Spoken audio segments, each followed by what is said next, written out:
ஓம் சாந்தி. 5/8/2024.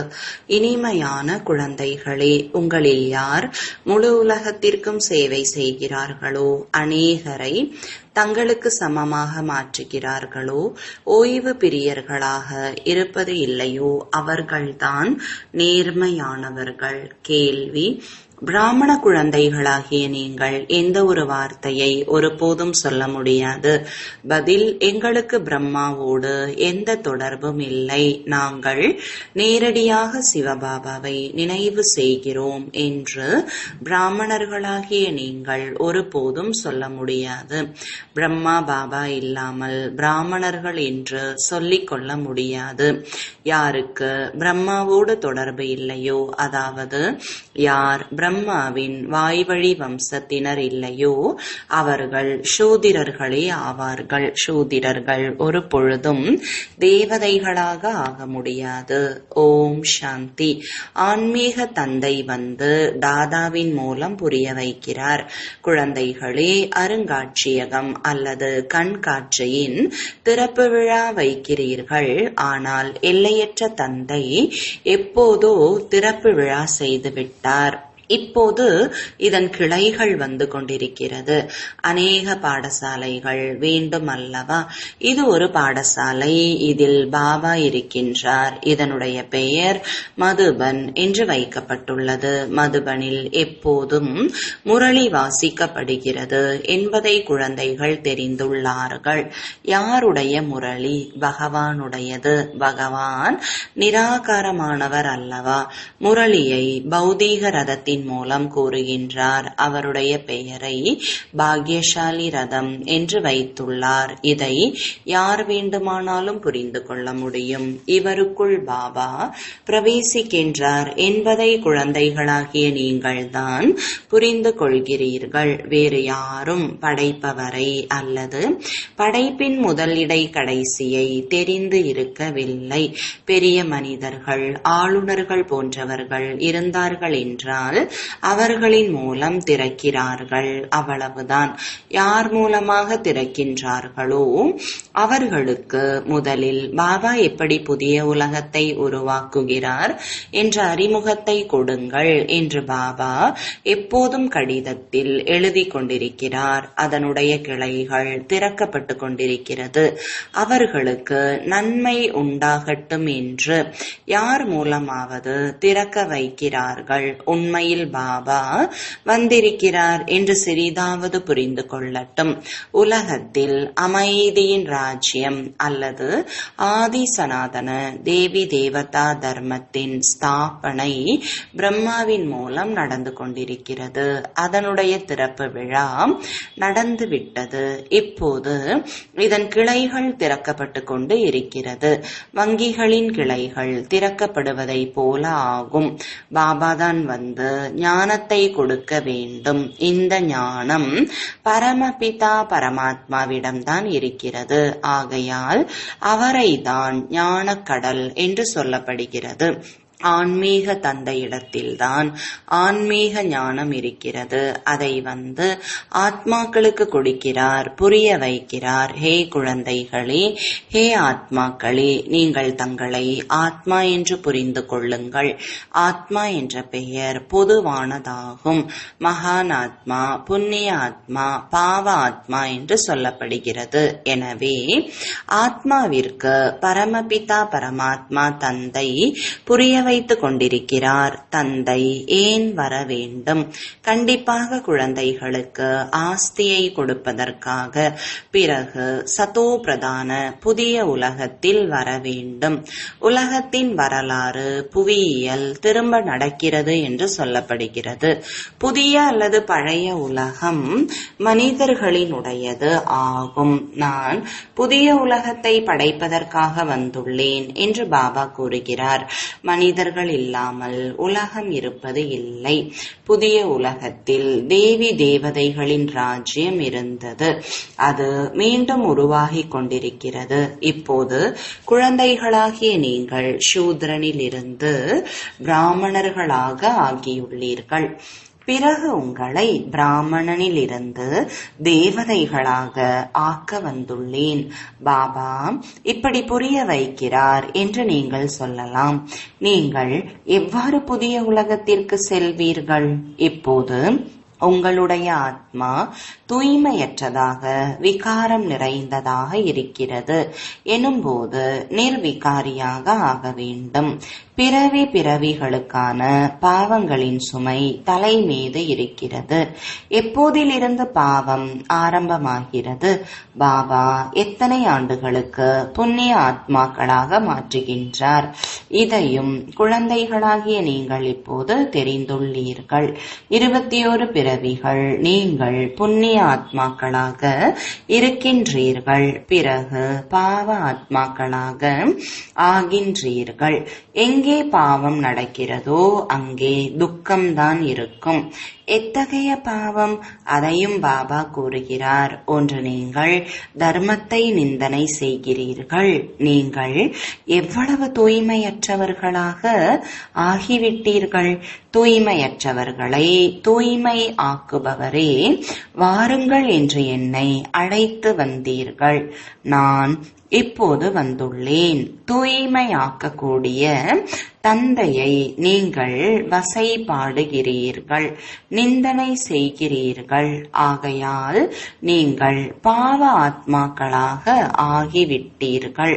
பிறவிகளுக்கும் பாவியாக இருக்கிறேன், வந்து தூய்மையாக ஆக்குங்கள் என்று சொல்கிறீர்கள். எனவே பாபா புரிய வைக்கிறார். யார் அனைத்திலும் அதிகமாக பிறவி எடுத்திருக்கிறாரோ அவருடைய அநேக பிறவிகளின் கடைசியில் நான் பிரவேசிக்கின்றேன். பாபா அநேக பிறவிகள் என்று எதை கூறுகிறார்? குழந்தைகளே, 84 பிறவிகளில் யார் முதலில் வருகிறார்களோ அவர்கள்தான் 84 பிறவிகளை எடுக்கிறார்கள். முதலில் இந்த லக்ஷ்மி நாராயணன் தான் வருகிறார்கள். இங்கே நீங்கள் நரனிலிருந்து நாராயணனாக ஆவதற்கு தான் வருகின்றீர்கள். சத்திய நாராயணனின் கதையை தான் சொல்கிறார்கள். எப்போதாவது யாராவது ராமர் சீதையாக ஆவதற்கான கதையை சொல்லி இருக்கிறார்களா? அவர்களை நிந்தனை செய்துள்ளார்கள். பாபா நரனிலிருந்து நாராயணனாகவும் நாரியிலிருந்து லக்ஷ்மியாகவும் தான் மாற்றுகிறார். அவர்களை ஒருபோதும் யாரும் நிந்தனை செய்வதில்லை. நான் ராஜயோகம் கற்றுக் கொடுக்கிறேன் என்று பாபா கூறுகிறார். விஷ்ணுவின் 2 ரூபம் லக்ஷ்மி நாராயணன் ஆகும். சிறு வயதில் ராதா கிருஷ்ணர் ஆவர். இவர்கள் ஒன்றும் சகோதர சகோதரி அல்ல. தனித்தனி ராஜாக்களின் குழந்தைகளாக இருந்தார்கள். அவர் மகாராஜா குமாரர், இவர் மகாராஜ குமாரி. இவர்களை சுயம்வரத்திற்கு பிறகு லக்ஷ்மி நாராயணன் என்று சொல்லப்படுகிறது. இந்த விஷயங்கள் அனைத்தையும் மனிதர்கள் யாரும் தெரிந்திருக்கவில்லை. இந்த விஷயங்கள் கல்பத்திற்கு முன்னால் யாருடைய புத்தியில் நின்றதோ அவர்களுடைய புத்தியில்தான் நிற்கும். இந்த லக்ஷ்மி நாராயணன் ராதா கிருஷ்ணர் போன்ற அனைவருக்கும் ஆலயம் இருக்கிறது. விஷ்ணுவின் ஆலயம் கூட இருக்கிறது. அதனை நரநாராயணனின் ஆலயம் என்று கூறுகிறார்கள். மேலும் லக்ஷ்மி நாராயணருக்கு தனித்தனி ஆலயங்களும் இருக்கிறது. பிரம்மாவிற்கும் கூட ஆலயம் இருக்கிறது.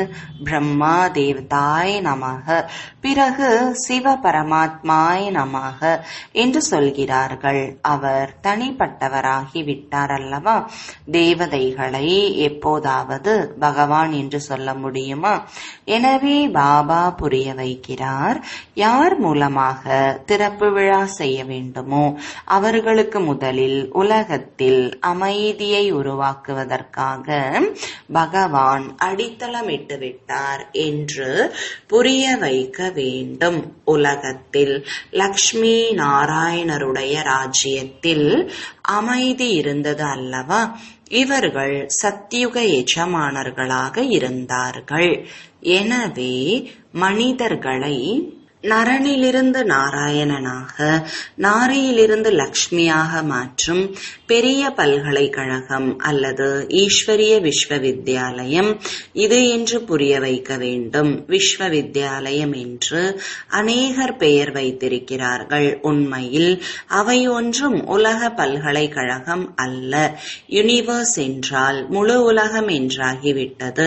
முழு உலகத்திலும் எல்லையற்ற தந்தை ஒரே ஒரு கல்லூரியை திறக்கிறார்.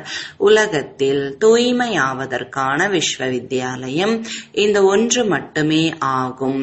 அதை பாபா உருவாக்குகிறார். நாங்கள் முழு உலகத்தையும் சாந்தி தாமம், சுகதாமத்திற்கு அழைத்து செல்கிறோம். ஆகையால் இதனை ஈஸ்வரிய விஸ்வவித்யாலயம் என்று சொல்லப்படுகிறது. ஈஸ்வரன் வந்து முழு உலகத்திற்கும் முக்தி, ஜீவன் முக்தியின் ஆஸ்தியை கொடுக்கிறார். பாபாவின் விஷயம் எங்கே? இவர்கள் அனைவரும் சொல்லிக் கொள்ளும் பல்கலைக்கழகங்கள் எங்கே? யுனிவர்ஸ் என்றால் முழு உலகத்தையும் மாற்ற வேண்டும். இது பாபாவின் காரியமாகும். நம்மை இந்த பெயரை வைக்க விடுவது இல்லை. அரசாங்கம் தாங்களே வைத்துக் கொள்கிறார்கள். இதை நீங்கள் புரிய வைக்க வேண்டும். அதையும் முதலில் புரிய வைக்க கூடாது. எங்களுடைய பெயர் பிரம்மா குமார், குமாரிகள். எப்போது பாபா வந்து இவரை ரதமாக ஆக்கினாரோ அப்போதுதான் இவருடைய பெயர் பிரம்மா என்றானது. பிரஜாபிதா என்ற பெயர் புகழ் பெற்றது அல்லவா? அவர் எங்கிருந்து வந்தார்? அவருடைய தந்தையின் பெயர் என்ன? பிரம்மாவை தேவதையாக காட்டுகிறார்கள். தேவதைகளின் தந்தை கண்டிப்பாக பரமாத்மாவாக தான் இருப்பார். அவர் படைப்பவர் ஆவார். பிரம்மாவை முதல் படைப்பு என்று சொல்லலாம். அவருடைய தந்தை சிவபாபா. அவர் சொல்கிறார், நான் இவருக்குள் பிரவேசித்து இவருடைய அறிமுகத்தை உங்களுக்கு கொடுக்கின்றேன். எனவே குழந்தைகள், இது ஈஸ்வரிய அருங்காட்சியகம் என்று புரிய வைக்க வேண்டும். தூய்மையற்றவர்களை தூய்மையாக்குபவரே, வாருங்கள், வந்து தூய்மையற்ற நிலையிலிருந்து தூய்மையாக ஆக்குங்கள் என்றுதான் என்னை அழைத்தீர்கள் என்று பாபா கூறுகிறார். ஹே குழந்தைகளே, ஹே ஆத்மாக்களே, நீங்கள் தங்களுடைய தந்தையை நினைவு செய்தீர்கள் என்றால் தூய்மையற்ற நிலையிலிருந்து தூய்மையாகி விடுவீர்கள். மன்மனாபவ என்பது கீதையின் வார்த்தை ஆகும். பகவான் மட்டுமே ஒரே ஒரு ஞானக்கடல். தூய்மையற்றவர்களை தூய்மையாக ஆக்கக்கூடியவரும் அவரே. கிருஷ்ணர் தூய்மையற்றவர்களை தூய்மையாக்குபவராக இருக்க முடியாது. அவர் தூய்மையற்ற உலகத்திற்கு வர முடியாது. தூய்மையற்ற உலகத்தில் தூய்மையற்றவர்களை தூய்மையாக ஆக்கும் பாபா தான் வருவார். இப்போது என்னை நினைவு செய்தீர்கள் என்றால் பாவம் பஸ்மமாகும். எவ்வளவு சகஜமான விஷயமாக இருக்கிறது.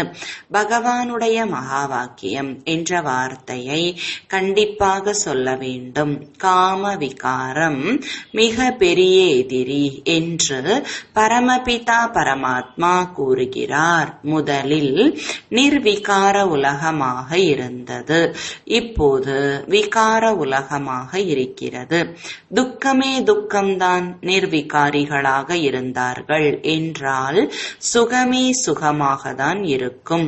எனவே பகவானுடைய மகா வாக்கியம், காமம் மிக பெரிய எதிரி. இதன் மீது வெற்றியடைவதன் மூலம் நீங்கள் உலகத்தை வென்றவர்களாக ஆவீர்கள் என்பதை புரிய வைக்க வேண்டும். ஒரு தந்தையை நினைவு செய்யுங்கள். நாங்களும் அவரை நினைவு செய்கிறோம். அதாவது ஏதாவது கல்லூரி திறக்கப்படுகிறது என்றால் அதை திறப்பு விழா செய்விக்கிறார்கள். அதுபோல இதுவும் கூட கல்லூரியாகும். அநேக கிளை நிலையங்கள் இருக்கின்றன. கிளை நிலையங்களில் ஆசிரியர்கள் நியமிக்கப்பட்டுள்ளார்கள். கண்டிப்பாக ஆசிரியரும் கவனித்துக் கொள்ள வேண்டும். பாபா புதிய புதிய கிளை நிலையங்களில் நல்ல நல்ல ஆசிரியர்களை நியமிக்கிறார்.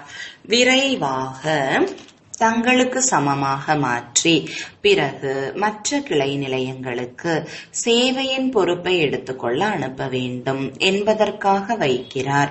யார் யார் சரியான முறையில் முரளியை படித்து சொல்ல முடிகிறது, புரிய வைக்க முடிகிறது என்று பார்க்கிறார். பிறகு இப்போது நீங்கள் இங்கே அமர்ந்து வகுப்பு நடத்துங்கள் என்று சொல்கிறார்.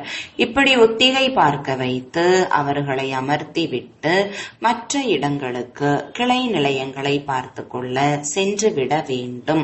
பிராமணிகளின் வேலையே ஒரு கிளை நிலையத்தை பார்த்தார்களா, பிறகு சென்று வேறொரு கிளை நிலையத்தை பார்க்க வேண்டும்.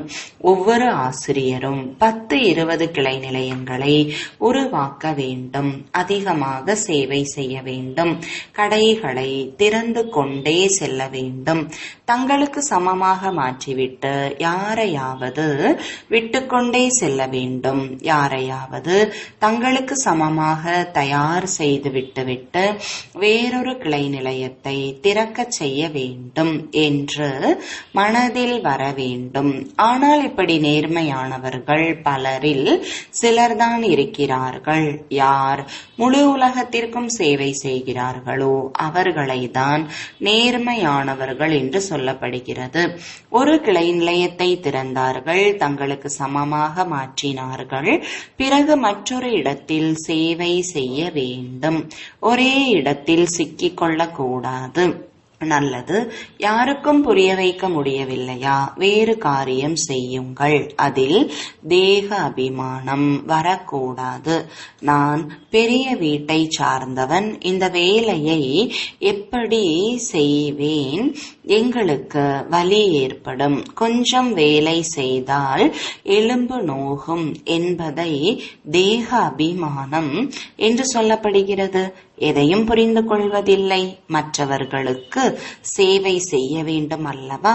பாபா இன்னார் எனக்கு புரிய வைத்தார், என்னுடைய வாழ்க்கையை சரி செய்து விட்டார்கள் என்று மற்றவர்களும் எழுத வேண்டும். சேவையின் நிரூபணம் கிடைக்க வேண்டும். ஒவ்வொருவரும் ஆசிரியராக வேண்டும். பிறகு தாங்களே எழுத வேண்டும். பாபா எங்களுக்கு பின்னால் பராமரிக்க கூடியவர்கள் அநேகர் இருக்கிறார்கள். நான் அநேகரை தனக்கு சமமாக மாற்றியுள்ளேன். நாங்கள் கிளை நிலையங்களை திறந்து கொண்டே செல்கிறோம். இப்படிப்பட்ட குழந்தைகளை தான் மலர்கள் என்று சொல்லப்படுகிறது.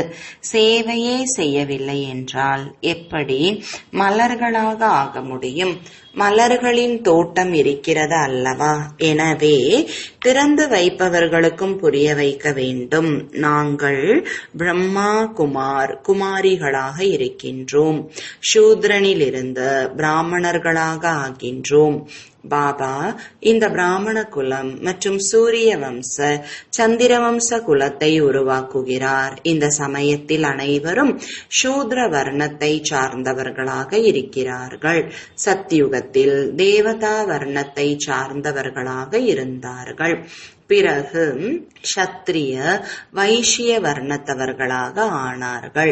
எத்தனை கருத்துக்களை குழந்தைகள் மறந்து விடுகிறார்கள் என்பதை பாபா தெரிந்துள்ளார். முதலில் பிராமண வர்ணம் பிரஜாபிதா பிரம்மாவின் குழந்தைகள். பிரம்மா எங்கிருந்து வந்தார்? இந்த பிரம்மா அமர்ந்திருக்கிறார் அல்லவா? நல்ல விதத்தில் புரிய வைக்க வேண்டும். பிரம்மாவின் மூலம் ஸ்தாபனை.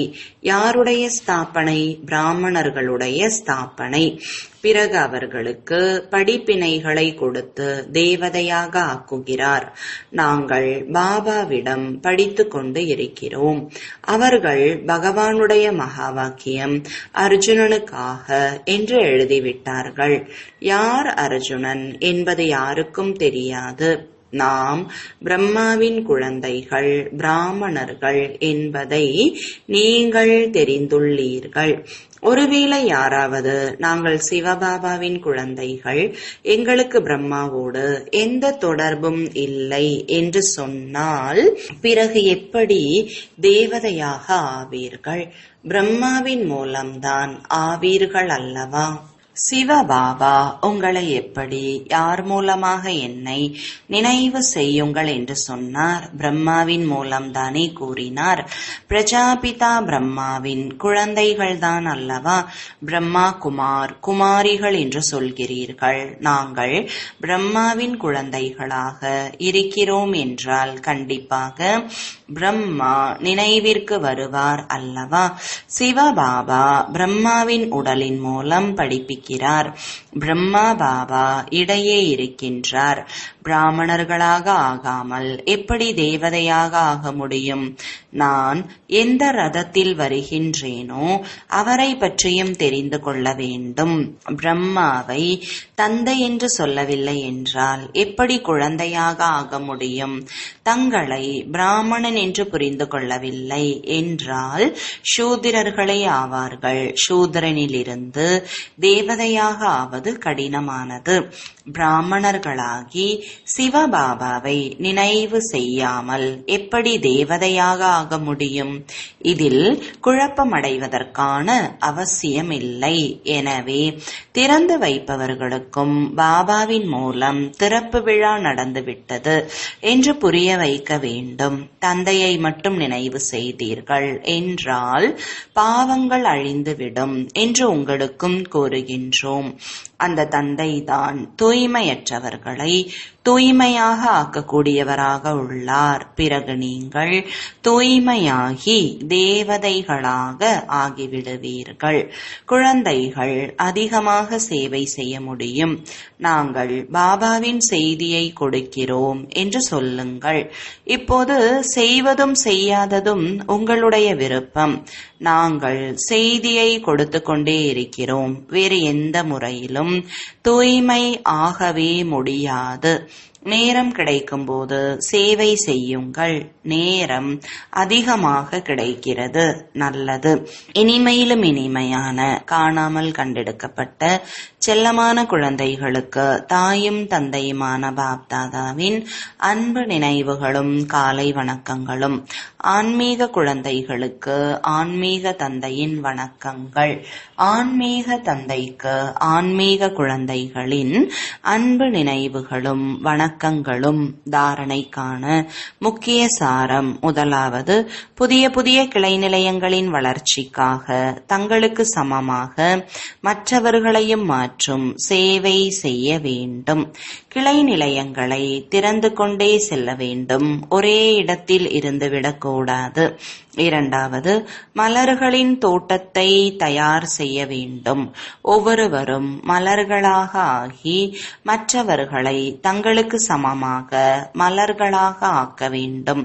எந்த ஒரு சேவையிலும் தேக அபிமானம் வரக்கூடாது. வரதானம். அனைத்து பொருட்களின் மீதுள்ள பற்றுதல்களிலிருந்து விடுபட்டு ஆசையற்றவராக இயற்கையை வென்றவராக ஆகுங்கள். ஏதேனும் பொருள் கர்ம இந்திரியங்களை தன்வசப்படுத்தினாலோ, அதாவது ஆசையை ஏற்படுத்தும் மனநிலையை ஏற்படுத்தினாலோ விடுபட்டவராக ஆக முடியாது. விருப்பங்கள் என்பதும் ஆசையின் இன்னொரு வடிவமாகும். ஆசை என்பது இல்லை, ஆனால் இந்த பொருள் இருந்தால் நன்றாக இருக்கும் என்று சிலர் கூறுகின்றனர். ஆக இதுவும் கூட சூட்சுமமான ஆசையாகும். எனவே ஒரு பொருள், அதாவது அல்பகால சுகத்தின் சாதனம் ஏதேனும் தன்னை ஈர்க்கிறதா என ஆழ்ந்து சோதனை செய்யுங்கள். பொருட்கள் அனைத்தும் இயற்கையின் சாதனங்கள் ஆகும். இயற்கையின் மீதுள்ள ஆசையிலிருந்து விடுபட்டால்தான் இயற்கையை வென்றவராக ஆவீர்கள். ஸ்லோகன். என்னுடையது என்னுடையது போன்ற குழப்பங்களை விட்டுவிட்டு எல்லைகளை கடந்து செல்பவரே உலக நன்மை செய்யக்கூடியவர் ஆவார். ஓம் சாந்தி.